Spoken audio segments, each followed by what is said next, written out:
Hanukkah seems to be a very simple, sort of easy holiday that doesn't require a lot of effort on our part. Everybody seems to like it.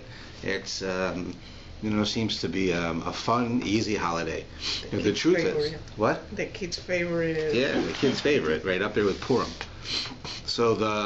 But the truth is, Hanukkah is actually a very deep holiday, and it's very unique in its approach. For instance, you see, Hanukkah is a celebration that the temple that had been conquered by the Greeks was taken back over by the Jews without having to rebuild it, just to reconsecrate it, right? To make it Jewish again, and that the Greeks, who were the most powerful nation in the world, you can imagine the Greeks. You can draw a similarity between the Greeks and the Americans. The Americans are a super nation, a superpower in the world. And the Greeks were like that. They had conquered every part of the known world, and now they were coming to the Middle East, and they were conquering country after country, and eventually came to Israel to conquer it. Now, conquering a country, has its own issues politically and so forth, and with money, with taxes and things, but when many of these countries, in the ancient days, as today to some extent, today it's more subtle, but back then they used to be very strict about making sure that the countries that they conquered followed their culture and their religious beliefs. Part of their culture and religious beliefs were usually the belief that the head of the country was godlike, and that the religion of that person was the religion of the people. So if the Greeks believed in what we would call today Greek mythology, that was their, right, or the philosophy of Hellenism. So they expected that every country that they conquered would become Hellenistic. Now, they didn't do it just because they wanted them to be like them. They actually believed that Hellenism was the most enlightened and the most advanced form of civilization or culture that there was in the world. And basically, when they went from country to country and they dealt with pagans or they dealt with barbaric people, so then Hellenism seemed to be a step forward. There was a certain amount of etiquette. There was a concept of some human rights for some people. There was freedom. There was intellectual pursuit. There was the pursuit of the arts, and all of the things that that today the Greek culture is known for.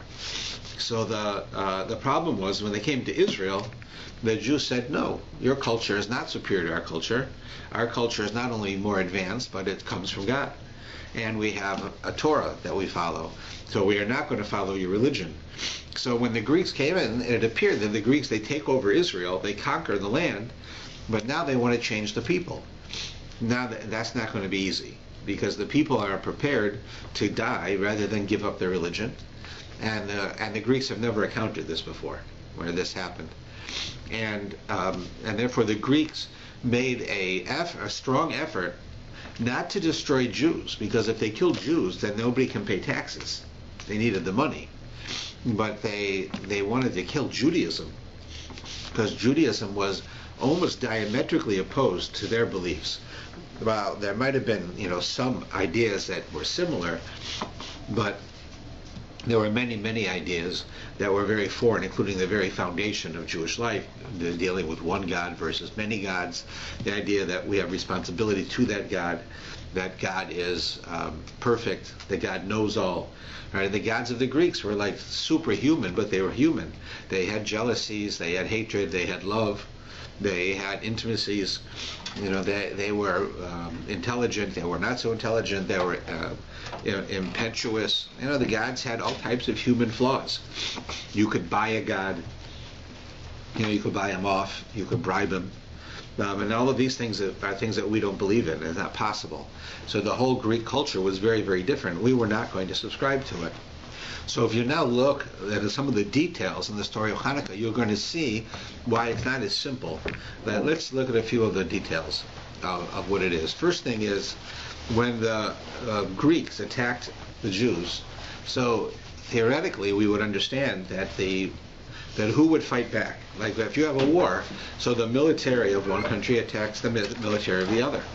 So the military of the Greeks, which was coming from Syria at this time, was attacking the military of Israel, but it wasn't the military of Israel or of the Jewish nation that fought back.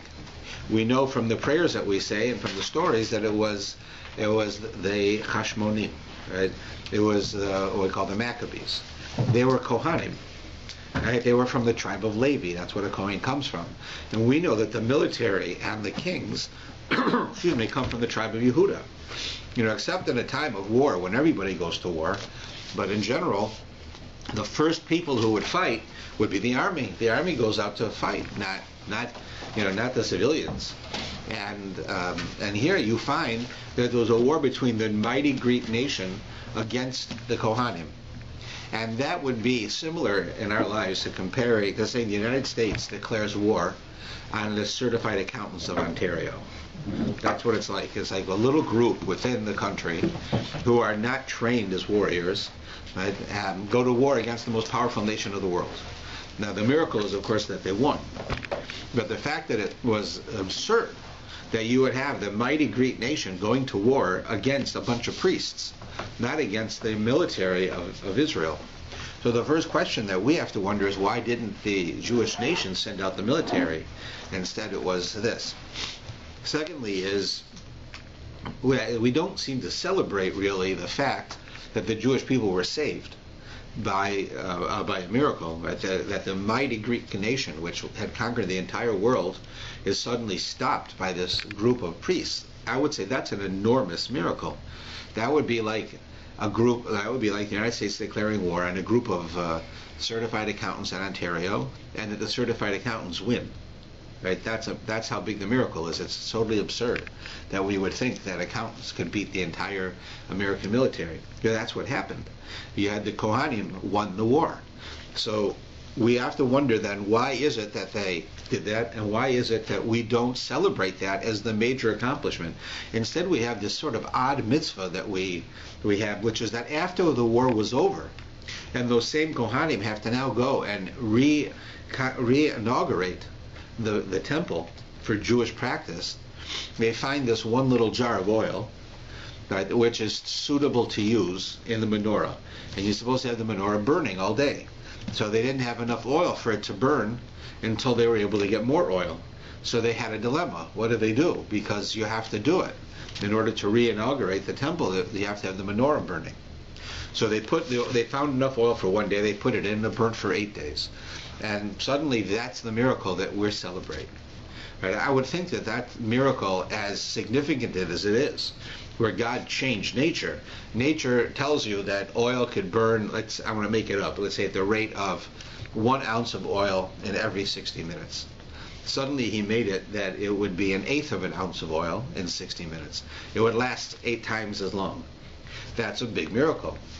Right? That certainly is. It's not something that we could do. But compare that to a group of priests going to war against the most powerful nation in the world and winning. I would say that's the miracle that we should be celebrating. But the only time we make mention of that is in the prayers. When we pray, we add a section in our prayers in the Birkat Hamazon, in the Shemona Esrei, and it mentions the war. And even when it mentions the war, it also sounds odd. For instance, it says that you put the hands of the many into the few. That's true. The many people of the Greek army fighting against the few people among the Jewish Kohanim who went to war. The many against the few. And then it says you put the tameh into the hands of the tahor, those who are spiritually unclean into the hands of those who are spiritually clean. What does that have to do with it? What does that have to, like spiritually unclean? Clean. We are spiritually unclean, to use a poor translation. We are, every one of us. We haven't had this spiritual uplift that comes with going into the temple. We would not be allowed to enter the temple until we had the paraduma, the red heifer. We go through a certain process. So it doesn't mean that you're bad. It doesn't mean that you're good. It just means that that's a state you're in, a physical state. So why is it a miracle that the ones who are tahor, who are spiritually prepared, and went to war against those who weren't, and they won? There's no reason to think that they shouldn't win. And then it has against the ones who are strange versus the ones who learn your Torah. That's what it says in the prayer. That we thank God that we won the war. The ones who learn your Torah won the war, and the ones who are estranged don't learn your Torah. But that's not really true. It wasn't that the Greeks didn't learn the Torah. The Greeks weren't Jewish. The Greeks had nothing to do with it. Why would you say, those who kept the Torah and those who weren't Jewish? Not against those who kept the Torah and those who didn't keep the Torah. Of course they didn't keep the Torah. They're not supposed to keep the Torah. It's not there. It's not for them. So what does that prayer mean? So all of these questions seem to tell us that there's something else going on. And what it is really is the first thing is that we have these Kohanim who suddenly became the military. It's the least probable person to become the military. The Kohanim are not known for their physical abilities, right? They were Kohanim, priests. They were known for their ability to understand Jewish law, to deal with the temple, to work as a conduit, as an assistant to the people, so that the people can fulfill their obligations to God. And that's their job. All right. Now, a Kohen is very interesting. In the military, you have a thing where everybody in the military wears a uniform, right? And why do they wear a uniform? Because they want that a soldier who is fighting on behalf of your army, they should not be an individual. They should be part of a group. Because if you're an individual, then you're going to shoot that way, and everyone else is shooting that way because you think it's better to shoot that way. But in order for the army to work, everybody has to be prepared to unite under the orders or the instructions of the person above them. So if the general says, I want everyone to take this mountain, you can't say, well, I'm going to take a nap and I'll take the mountain tomorrow. You all have to do it right now, right? That is to say that you are no longer an individual, you are part of the army. That's what the army wants you to feel like, that you're part of that group, so that you're not out doing your own thing, that you're doing what you're told to do. One of the ways to help people be that way is to wear a uniform. You all look the same. We all look the same, we all think the same, we all are the same. That's the idea of an army. That the only other group that we have in Jewish life that wears a uniform is a Kohen. A Kohen also wears a uniform. The Torah tells us what the uniform is. A certain turban, certain robes, certain everything.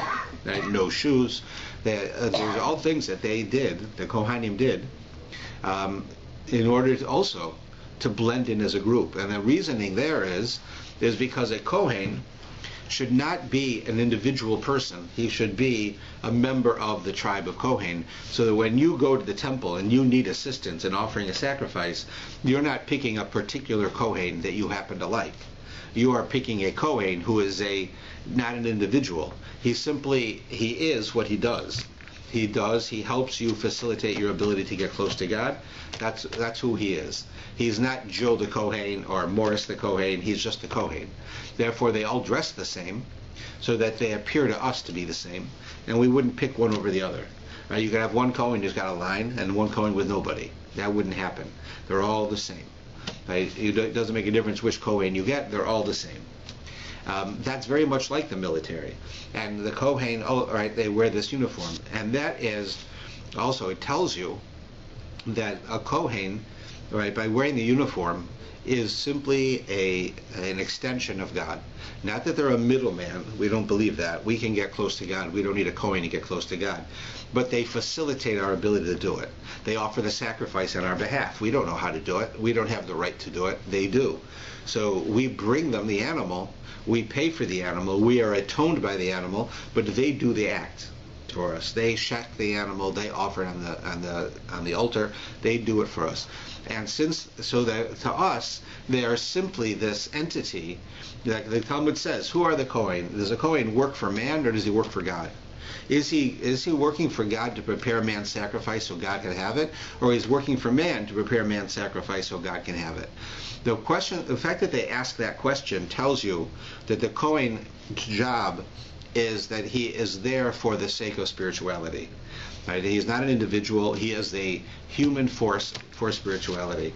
And therefore, it's very appropriate that it was the Kohanim who fought the war against the Greeks, because the Greeks did not want to destroy the Jews. The Greeks wanted to destroy Judaism. That's very different. They wanted the Jews to be Greek. They wanted us to become Hellenists. They didn't want us to be dead. As I said before, if we're dead, we can't pay taxes. They wanted us to be alive, to run the country, and to make money for them. But they wanted us to believe in their religion and culture. When we said we weren't going to do it, it was appropriate to call on those who represented our religion, the Kohanim, to be the ones who took the front. But it wasn't that we got together and voted and said, okay, the Kohanim are going to war. So there was something else going on, which answers some of our other questions. Now, what was going on is that the truth was the Greeks were winning. And they were winning not because they were better at war. They were winning is because they were able to convince the majority of Jews living in Israel that Hellenism was a better way of life than Judaism. So the majority of Jews living in Israel at this time no longer practiced Judaism. They became practicing Greeks. Most of the Jews in Israel. So the war, they were assimilating. It's similar to today. Right? Jews are assimilating. They're intermarrying. They're leaving Judaism. Right? We find that going on today. That's what was happening then. And there the Greeks were encouraging it. They wanted it. And they were winning. So now what we're finding is that the war of the Kohanim was not simply a war against the Greeks or against the Hellenists. It was a war against the majority of Jews in Israel at the time. This was a war of Jew against Jew, where one side of the Jews represented Judaism and the other side represented the Greek Hellenists. And they were fighting against. So therefore what it says, it makes sense that it says in the prayers that we thank God for the miracle that the few could conquer the many, because there's not that many Jews, right, who are part of Judaism. Many Jews were not part of Judaism. So therefore we say, thank God that the few Jews loyal to Torah were able to conquer and to win against the Jews who are no longer loyal to Torah. And it says, those who keep the Torah and those who are estranged from the Torah. And I said before, that sounds absurd because the Greeks aren't estranged from the Torah. The Greeks have nothing to do with the Torah. It's not their Torah, it's our Torah. And that's because it wasn't a fight against the Greeks at this point. It was a fight against those who kept the Torah and those Jews who chose to give it up. That's what the fight was. When the Kohanim went to war and they were able to come to the point where they could go and they conquered against the philosophy of the Jews who were Hellenists, they then had to stand up to the Greek army itself. And they were able to win that as well. But we see that the ultimate goal was not to free Israel from the Hellenists. It was to free Judaism from being destroyed by the Hellenists. That was the real issue. And we see a number of things that Talmud tells us that the Greeks did in order to accomplish this. For instance, the Greeks came in and they said, when the Jews didn't just roll over and say, okay, we'll become Hellenists, they said, okay, we're going to make some rules. And these are rules you have to follow or we'll kill you. So one is, every time a Jewish woman was going to get married, she had to have relations with the Greek mayor the night before. That was rule one. And rule two, a Jewish house was not allowed to have a main post going through the roof, right, to hold it up. It had to be sort of shaky. And number three, it says that the Jews had to get the horn of an ox, right, a horn of an ox, and write on it, I have no portion in the God of Israel. Now, that's what it says. Now, of course, we know already that very little that you find in our literature is to be taken literally. It means something, right? So what does it mean?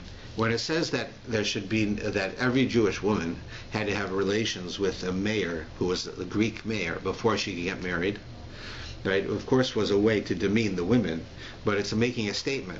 What is the force, ultimately, in the Jewish life?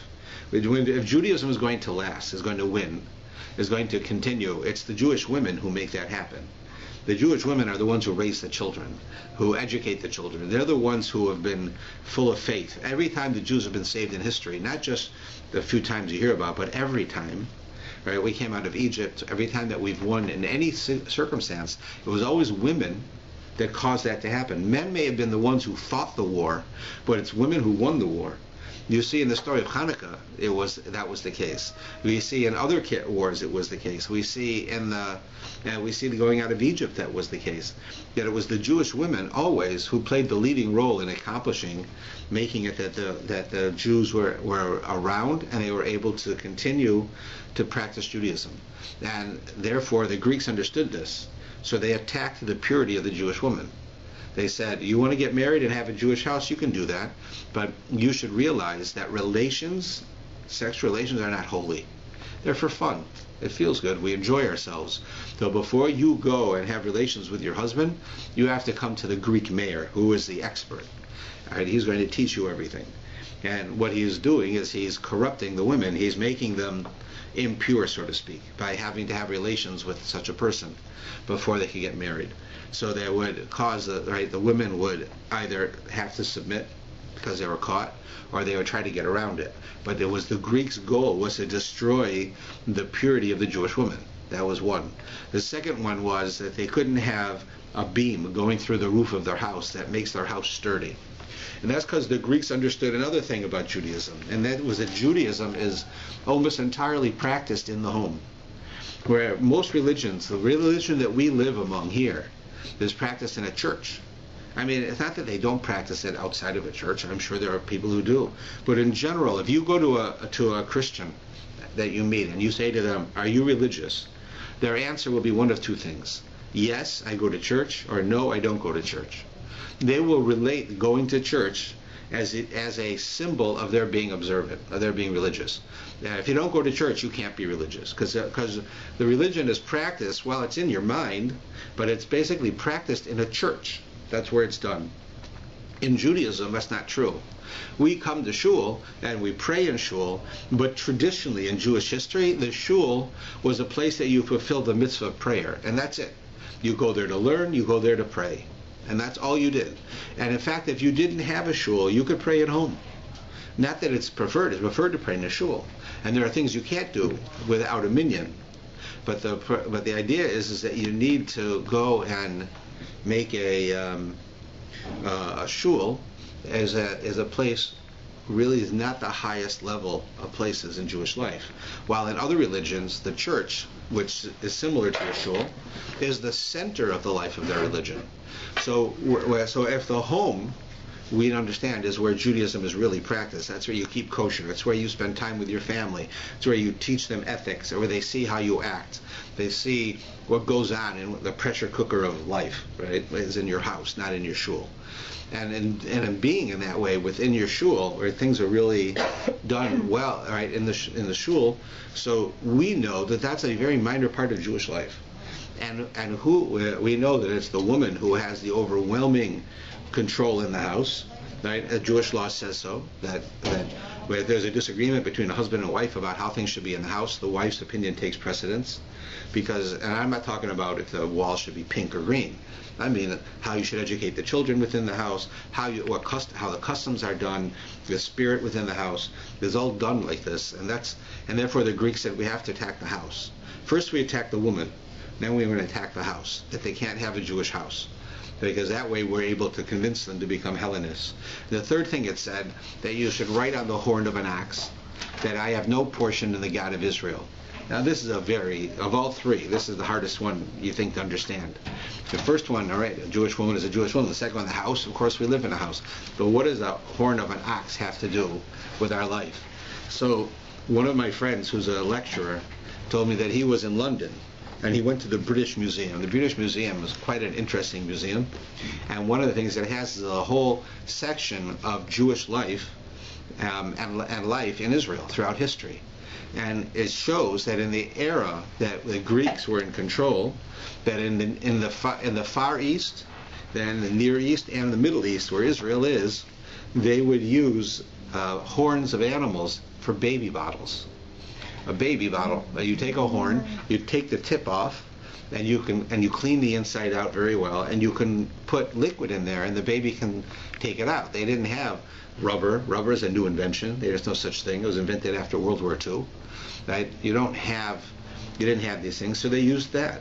So the Greeks said, when you are nursing your child, when you're raising your child from the moment it's born, and you give it a bottle, that bottle is going to say, I have no portion in the God of Israel. That's what it says on the side of the bottle. Theoretically, that means that the baby will be weaned on heresy. He'll grow up believing in anything but Judaism. So they attacked the Jewish future by attacking the children. So they went after the wife, the women, the house, and the children. Those are the three things that they said wouldn't destroy necessarily Jews. It would destroy Judaism.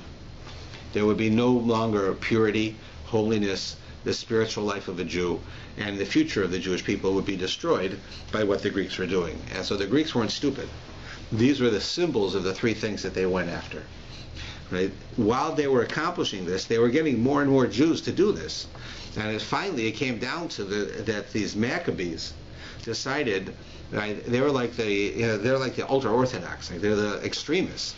Suddenly everyone is saying, oh, we have to deal with the Greeks, and they have a lot to offer us, and they're bringing the Olympics here, and they're doing all of these things that they do, and this small group of people are saying, no, they're corrupting you. They're taking you away from being Jewish.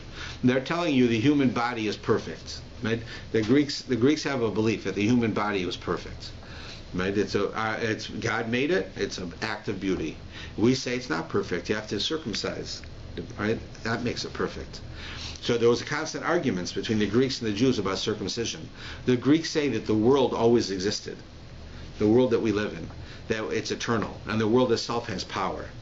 And therefore, they would not talk about having to improve the world or change the world because it was eternal. That's a different concept than us. They talked about many gods, and those gods they can manipulate.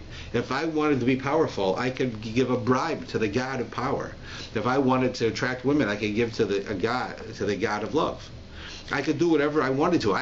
The gods didn't come to me and say, I gave you life, I created the world, you have to do mitzvahs. I love you, I'm here to do good for you. No, they were jealous gods and angry gods, and you have a god whose wife is fooling around on him. Then you got another god who can't have children, another god who's a homosexual. You have all these gods doing different things, different beliefs, different things, and those gods they need money, they need food, they need all these things, so you can bribe them. That was how the Greeks looked at it. And our belief is a total reversal. We don't create gods to do what we want them to do. God created us that we should do what he wants us to do. It's a very opposite idea. So they came in to try to change that. That was the whole Greek approach. So now when we talk about it, we said earlier that the war seems to be a much greater accomplishment than the oil burning. Like the fact that this small group of priests were able to destroy, to stand up to the Greek army, which was the biggest army in the world. It took over, it was the whole world. It was them against the world, and they won. That's a miracle. That's, we should do something, we should have something about that. And this oil business is sort of silly. It's like an afterthought. Every night we go home to light a candle, and really we should be thanking God that we didn't die in the war. That all the Jews weren't wiped out. And the reason that we do that is the same idea. The war primarily was a war that began of Jew against Jew, where the Jews who believed in Judaism fought against the Jews who had given up and became Hellenists. And that's nothing to celebrate. That we say that even if it was a necessity to go to war against Jews, we're not going to celebrate going to war against Jews. Even if the Torah won against those who gave up Torah, which it did, and that was a miracle that we did it, nevertheless, we're not celebrating that. That's a sad thing, that Jews have to fight Jews. But the fact that we won, and the fact that it took us to being able to fight the Greeks afterwards, and that we won that, is worthy of mentioning. So we put it in our prayers. But really, what were we doing? Hanukkah, really, what was the purpose of Hanukkah? The purpose of Hanukkah was to show that Judaism cannot be destroyed. The Greeks could not do that. They couldn't accomplish that. So what is the symbol of that? That's the menorah. The menorah, the burning of the menorah, is the idea that the temple continues. Right? No matter what they did, it says that they offered pig sacrifices in the temple, and that they had relations in the Holy of Holies. Right? The Greeks did whatever they could to turn our temple into an idol worship place, into a terrible place. And we went in and we redid it. We made it holy again, and Judaism continued, while Hellenism is gone. And this whole idea of Judaism continues is symbolic of the fact that the menorah was lit every single day to show the relationship, right, that God was present once again within the temple, and it was ours. And that was a miracle, that we were able to accomplish that. And therefore, the fact that a little bit of oil burnt for 8 days meant that God was with us. And he was saying, the temple the temple is back in your hands, but the physical reality is that you can't do it. You can't do what you need to do. You can't make the menorah burn. You can't offer the sacrifice. You don't have anything. You don't have the animals. You don't have the oil. So God showed, I'm with you. Even the oil you have will be enough. I'll make it work. So the miracle was that God stood with us as we stood up for Judaism. We stood up for God. We didn't stand up for Jews. Right? It's not that we were against that, but the whole idea of Hanukkah was a war for Judaism, which is why, for instance, one of the ideas we understand that Hanukkah is celebrated in the dead of winter. The shortest days of the year is when Hanukkah is, right? Like literally, the shortest Shabbos of the year was last week and this week, right? In the northern hemisphere, right, which is where Hanukkah was. So in an idea where Hanukkah is celebrated like that, it's the light of the candles against the darkness of the world. The darkness symbolizes, like, the world likes to symbolize Greece as enlightened. Right? They gave rights, and they created philosophy and music and arts and the Olympics, and they were a very enlightened people. But the rabbis say the Greeks are symbolized by darkness, because it was just the opposite. Then I'll tell you in a minute, answer your question, what examples of that. There is an idea that Hanukkah should be 7 days instead of 8, because the first day it's not a miracle. It's a question that they ask. Why do we celebrate 8 when they had enough oil for 1 day?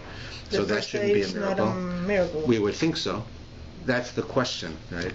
Since we do celebrate it 8 days, so there must be an answer. And the answer is that one of the days, that some commentaries say, is because it's the first day is symbolic of the war. That's the miracle. Another one is that they found the oil at all. Was a miracle. Another one was, they say, there's hundreds of answers to this question. It is the most popular question in Jewish life. Right? So another one is that they only put 1/7 of oil in there, 1/8 of the oil in there to burn a day, because they said we have to have for every day. So they put just a little in every day, and that little bit, even on the first day, burnt a whole day. Right? Like a miracle. So there's hundreds and hundreds of answers. But that is the famous question that Yosef Karo asks. It is. It's the big question of Jewish life. So what are examples that show that Greece is actually darkness, not light? Because most of us, when we study, especially studying university about Greece, it sounds like they're enlightened. First thing is, I mentioned before that Greeks gave human rights to people. They did. If you were a citizen, and if you were a citizen, that meant that you were a free Greek, and you were a man. Women did not have rights. There were no rights for women, no rights for children, no rights for foreigners, no rights for slaves. So that meant that a male, an adult male from Greece, a Greek, original Greek, had rights, and he could make demands on the society, and he had responsibilities. Everyone else had responsibilities, but no rights. So, for instance, the Greek philosophy was such that it was heavily involved in homosexuality, and it was considered that homosexuality was a form of intimacy that was higher than man and women together. Because men and women together is not only a form of intimacy, but it also has the purpose of having children. But homosexuality is only for intimacy. There is no children. They consider that a higher level. So without exaggeration, the history books show us that when a Greek would get married, he would go and have relations with his wife, and then he would go out with the boys the same night and be with them. And he would have a wife in order to have children, because you wanted to have men children especially, but you had your sexual intimacy life with men, even if when you were married. That's how it was done. Men were with men. It was considered a higher level than it was to be with a woman. It was a very, very corrupt form of life. Because we're not talking about people who might have been born as a homosexual or might have become for whatever. We're not talking about that concept here. We're saying that the culture itself was one that favored homosexuality over heterosexuality as a higher form of intimacy. So therefore, when we talk about the freedom of the Greeks and the ideas of the Greeks, it's very, very different than what we think. Right? They had philosophy, but the philosophy was corrupted. It wasn't like the philosophy that we're thinking of, where somebody just studies and you understand the mysteries of the world. They had a belief system, and in general, it was a corrupt system, and they used philosophy to prove their system. Not the system was proven by philosophy. They bent philosophy to fill their system. And therefore, they could do all types of atrocities to people and get away with it. They also had the idea with their gods. Their gods had affairs with each other. Right? You could have a male god having an affair with another god's wife. Why? Because I want to have an affair with somebody's wife, and if the god does it, I can do it. So I created gods that did these things. Their gods had every human flaw that humans have, because they wanted their gods to be that way, because it gave them an excuse to be who they wanted to be. If I want to steal from you, I'll just say that my God steals, so there's nothing wrong with it, so I can steal. If I want to have an affair, my God has an affair, so I can have an affair. If God can do it, I can do it. So they would create gods with these flaws, and it created a system that, of course, eventually the system died. It couldn't control itself. They give an example, is that they used to say that in the case of Rome, which really bought it was the next group after Greece. When Rome, when the king or the Caesar, right, the head of Rome, would go out, it says that he would take with him, he have an entourage, right? And among the entourage would be two, like just post or pre-adolescent boys who would be naked and would walk with him. They were like young boy prostitutes, and they would accompany the king wherever he went. It was a sign of how great the king was, that he could have a whole entourage with him, including these boys at his disposal at any time. When a Jewish king would go out, the Torah says that he has to carry a Torah with him everywhere he goes, so that he should remember that he's bound by the Torah just like the peasant who he meets, that he's not above the Torah. He has to follow it just like the farmer, the Jewish farmer. So it keeps him in line, while the Roman and the Greek leaders were just the opposite. Right? Their life was that they're free to do whatever they want. They can have relations, they can steal, they can do anything they want, because they're the king. And they showed it by who would go with them wherever they'd go. They had military with them. They had all types of corrupted things that they could do. While the Jewish king was the opposite. God said human beings have if a Jew becomes a king, he's going to think he's greater than everyone else. So I'm going to make sure he doesn't do that. So he puts right into the Torah that you have to carry a Torah with you everywhere you go, so that you should always remember that you have to keep the rules of the Torah. Right? I don't have to carry a Torah where I go, because I don't have the ego of a king. Right? Everyone's not bowing down to me. Everyone's not telling me how great I am. But a king has that, so he has to remember who he really is. Compare that to the Greeks. It's just the opposite. To Jewish life, the rabbis say that darkness, like the idea of darkness, is Greece. That's what Greece is. We think of it as light, but it's not. Because they didn't make a beautiful light. They made a corrupt light. Right? They said everybody can have, they could have intimacy with anybody you want, do anything you want. You can have a life like this, and you're allowed to do it. That was there, as long as you're one of the chosen people, one of the free citizens of Greece. Those people could do anything they wanted to do, to anyone they wanted to, and those other people couldn't do anything. They had no rights. That is total darkness. So when we celebrate Hanukkah, it's very appropriate that it's the darkest time of the year, because during the winter, right, dark is much longer than light. While in the middle of July, light is much longer than dark, right? So our candles that we light just at the beginning of darkness to go into night symbolize how the Torah and Judaism was able to push back the darkness of the Greeks, so that our religion, our belief, our civilization, the society that we're a part of, was all continued to put down their idea of what was enlightenment and make our idea of true enlightenment real. So therefore, the few against the many, right, the weak against the strong, the Torah observers against the non-observers was really the idea of what happened. But we celebrate it by celebrating the idea that the light that we create, the light of Torah that we create, pushes back the darkness that the Greeks brought into the world.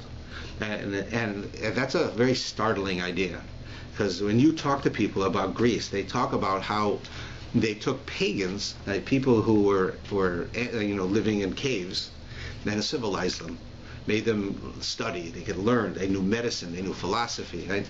And it's true. They started to use the mind, but they allowed their animal instincts to govern their mind, right, rather than the other way around. And therefore, they were just thinking animals rather than like, let's say pagans were more like animals, so they weren't even thinking. When you got the Greeks, at least they added philosophy and they added thought. Some of the things that the Greeks did are enlightened, and they are a benefit for us, and we do learn from that. We know Maimonides, Rambam, one of our greatest Jewish philosophers, says that while he differs with a lot of the thought of the Greeks, much of what he teaches is based on the system that they created for philosophy and the ideas that they created, and a lot of medicine that he adhered to was based on the medicine of the Greeks. They had the study of it, right? This deep study of it. But their whole philosophy behind it was the opposite. Right? As I said before, the Greeks believed that the human body was perfect. The human being was perfect. You don't have to get better. You don't have to change. In fact, I don't think they believed you could change. If you're a thief, you're always a thief. If you get angry, you always get angry. And we say that you can change. A person can improve. If you're born with a trait that it's easy for you to get angry, if you don't want to do that anymore, not that you should get angry and not express it, but you can actually change yourself so that it's harder for you to get angry. If you're easy with other people's money, you borrow money, you don't pay back, you can fix that. You can become perfectly honest, perfectly responsible. You can do it. We believe that human being, it's hard. The hardest thing you can do is change a personality trait, but you can change a personality trait. The Greeks believed you couldn't. You are what you are, and that's it. So if I have urges, I fulfill my urges. I don't control my urges. If I have an urge to shoplift, I don't control my urge to shoplift. I do it. If I have an urge for a woman, I just take her. I discipline myself to not do such a thing. If I want to mistreat someone, there are enough people around who have no rights. I can mistreat them. But here we believe everybody has rights. You can't mistreat anyone. It makes no difference if that person is a Greek or a Jew or whoever. You can't mistreat them. So our philosophy is radically different than theirs. So when we talk about Hanukkah, Hanukkah is anything but a simple holiday. It's a very, very deep holiday. And one of the most ironic and interesting things about it is that today the world equates our holiday to Christmas. They see it as the Jewish Christmas. And in fact, then you have the black culture came up with Kwanzaa. Then everyone has a holiday of celebration, a sort of a family, nice, sweet, get together with your family, have breakfast and waffles and stuff. Right? Right? And get together on your holiday. Right? They all have it. And it's very nice, but they're not the same. In fact, they're so much not the same that if you start equating Hanukkah to Christmas, you are going against what Hanukkah stands for. Hanukkah stands for we are not going to change our beliefs. Our beliefs are different. And our way of doing things is different. We're going to keep our way. We're not going to force you to do something different, but we're not going to give up. So when someone says that Hanukkah is the Jewish Christmas, that means that they have a total lack of understanding. Hanukkah says there is no such thing as a Jewish Christmas. That's what it says. That's the whole purpose of the holiday. You're not going to force us to give up our beliefs. We're not going to become Hellenists. We're not going to become Christians. We're not going to become socialists or communists. We are going to remain as Jews. That's what we're going to do. Right? And therefore, when people start saying that you can draw similarities between the two, and that the Jews and Christians have similar ideas and so forth, it's just not true. There are things that they borrowed from us, but Christmas is a celebration, right, of the birth of, depending on what they believe in, and anything from of a God being born to a person, right, to those who believe that Jesus is God, to a belief that a person who was a prophet, right, was born, which we also don't believe. But that's what it is, and that person was born and lived a life and rebelled against our belief system and created a belief system that negates ours. Remember, the Christian belief system says that our system is flawed. Our system doesn't work. God created a series of laws for us to follow, and we can't do it. So therefore, Jesus came and said, you don't have to keep the law, you just have to love. That's all you have to do. No more law. And that doesn't work. That's not right. We say the law works, that Judaism works. You have to be disciplined, and you can work at it. So for someone to say that these two holidays are similar, when Hanukkah is the holiday that says we are not going to change, right? Then it means that you have no idea what Hanukkah means when you say that. It's the opposite.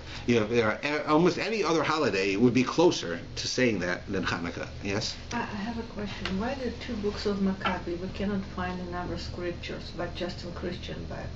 Because because they were never accepted as being authoritative. They were written later, when we closed our books, right? You have the Torah, you have the prophets, you have King Solomon's writings, you have the Book of Esther, and the books, and then that section with that we have, like the prophetic era and the writings, was closed. And as they said, this is the end of it. Now we're starting a new era. So the story of Hanukkah happened right then. So you have reference to it in the Gemara, but you don't have a holy book written at that time because it was later. So, but people did write. So it could be that those books are accurate and they were actually written then, but they're not authoritative, like a prophet writing it, or it could be that they're totally fake. But we're not sure. In other words, I'm not sure for sure. I'm positively not sure, but we don't accept them as being part of what we call the canon of Jewish writing, right? Like Jewish writing would be Solomon's writing, Proverbs, Mishlei, Shir Hashirim, Tehillim by David, the Megillas of Esther, Koheles, and so forth, and all of the books of the prophets and the Torah, and anything else could be a good book, it could be a positive book, but it's not part of that. It's not part of Tanakh, and because it was written later on. I found only a translation from Greek, but I didn't find translation from Hebrew. Yeah, well, I don't know enough about it to say how it was really written or what, but it's definitely not. You'll see sometimes that rabbis might make reference to it as a secondary proof of something, but it'll never be a primary proof. Like a primary proof would be by using, like, say, the book of Yecheskel or another prophet. That would be a primary proof to a concept. That book would never be used as a primary proof because it's not authoritative. I went through and I found that there is nothing. It says about the question of the temple, but doesn't say about lighting of the menorah. Yeah, well, it leaves out a whole bunch because there's no. It's not authority, so it could be made up, it could be corrupted, it could be purposely changed. When we lived in a world where the government has a religion, today it's not that way, but if you lived in the Greek time, the Roman time, the Middle Ages, where the government had religion, and your religion was different, the government would change things for their religion. So they very easily could have corrupted those books and changed them, even if they were accurate at one time, and they may not have ever been, but they could have. Right? It's just that's how they saw it, and we see it all the time. You go into the belief is, the tradition is that if you go to the Vatican Library in the catacombs, they have thousands of our books and manuscripts that we don't have. That for some reason they felt we should not have them, because it says something about them. So they would take it out. They had hundreds of years where the Christian church, the Catholic Church, had control over countries, and they would tell you that any reference to Christianity in our books has to be taken out because it was negative. So they went and they found people who had some knowledge of Judaism. They would go take the Jewish books and they would X out lines. And even today, if you buy a regular Talmud, there are sections missing. We have those sections, but to remember what they did to us, we don't put them in. We have it separate. But they went so far, and sometimes the people were so ignorant who they hired to do it, that they looked for certain words, because those words usually means Christians. Like, for instance, we say that Asa was the father of Rome. Rome became the Holy Roman Empire, which is Christianity, right? When Constantine, who was the Caesar of Rome, became Christian, so all the Roman gods became followers of like all the priests who prayed to Roman gods suddenly all prayed to Jesus. They all changed. He forced them all to change. All Romans became Christian. So Rome, right, the Holy Roman Empire, right, became the Christian world. We see that change, and the source for the Roman Empire comes from Asa, right? And it's a very different than our system that we have. The Christians one of the things is that since it comes from Asaph was the father of Rome. It says that Asaph was called, his nickname was Edom, red, because he was red, and there was blood, and he looked like when he was born like a full-grown man with red hair.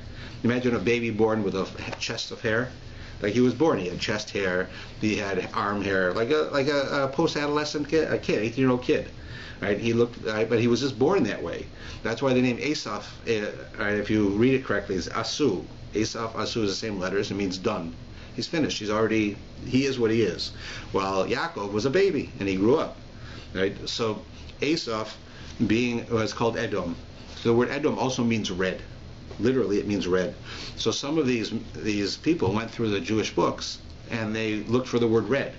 And wherever they found it, they would cross it out because it's talking about Christians. However, when they go into Maimonides' book and he's talking about women menstruating, and if the blood is red, it's menstruation blood. If its blood is a certain color of brown, then it's not blood of menstruation. And he discusses different colors of blood and what the difference between blood and mucus or different things, and how it stains colors and how you can see the difference. They take the word red out. So you're reading it, and if the color is blank, then it's like this, because they took the word out, right? These guys thought we were talking about them. We're talking about blood, right? But where we were talking about them, they took out also. So they were, right? So they could have also done the same thing with that book.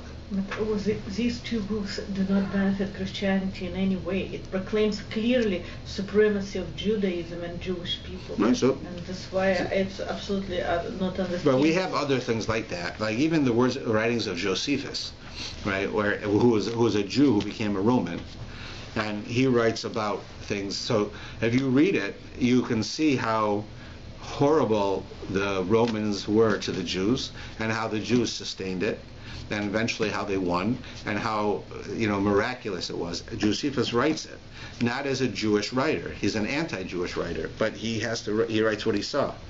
So you find these types of things, but they're still not authoritative. So that's where it is. So Hanukkah is not at all a simple holiday.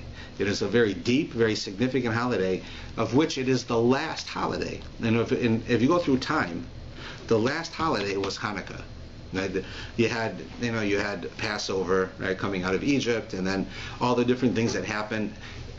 The next latest one was Purim, right, which is after the destruction of the first temple, before the second temple. Then the second temple is rebuilt, and along come the Greeks. And that's the story of Hanukkah. That's what happens with the Jews there. After that, there have been no more holidays or fast days added since that era. Everything has been that way. So the latest holiday we have is the holiday of Hanukkah. And it's an extremely significant holiday, even though it seems to be so nice and friendly. And the way we practice it is not different than how the rest of the world around us practices their holiday. But I would be quicker to believe, just because we can find examples of this, that the world celebrates their holidays now in the way that they do because of our holiday, not the other way around. They like to say that we celebrate Hanukkah the way we do because we live in a world with Christmas, and our kids are jealous and they feel like it. I mean, look, I don't go Christmas shopping, but I can feel the draw to go to the mall and want to buy things, right? Because the spirit is there. It's all you hear about, right? How many days of shopping and all the sales and all the noise, and everybody's excited, and you want to go to the mall just to buy like a battery, and you got to park 20 minutes away, right? And then when you walk in there, everybody's excited and they're talking, and you get into the spirit. I can feel that, right? I feel. I'm sure we all feel it. But but I don't believe that spirit is what caused Judaism to have Hanukkah. I think it's the other way around. I think the Jews celebrated Hanukkah at this time of a year to show the supremacy of our beliefs against the beliefs of the world, when the rest of the world, it's a time when it's darkness, when it's their time, when it's dark, and we need to spread the light, is exactly why the other holidays are celebrated at this time. In this way, I think it's done. It's done at one time. It was done on purpose. Today nobody knows why they do what they do. I mean, you ask people, what is Boxing Day? They don't know what Boxing Day is. What is? You ask who was born on Christmas. So if you ask a priest, they'll tell you different than the average person. Because many of them don't believe that Jesus was actually born on that day. And why do they pick that day? People don't know why they pick that day. There are many different things. Today, people don't remember. There's a lot of paganism tied into it, and people don't remember anymore. Now, I'm not criticizing the holiday. It could have lots of meaning, and there could be, I know that they believe that there's truth in it and so forth. a practicing Christian, right, certainly has ethics and beliefs, and they're not like the pagans of the old days who didn't have the sanctity of life, didn't believe in kindness. Christians do, right? I'm not knocking it, but when we talk about the similarities in the religions, this holiday is the one holiday we have that says we are not the same. So when everyone says that this holiday shows you how similar, that means they don't understand our holiday.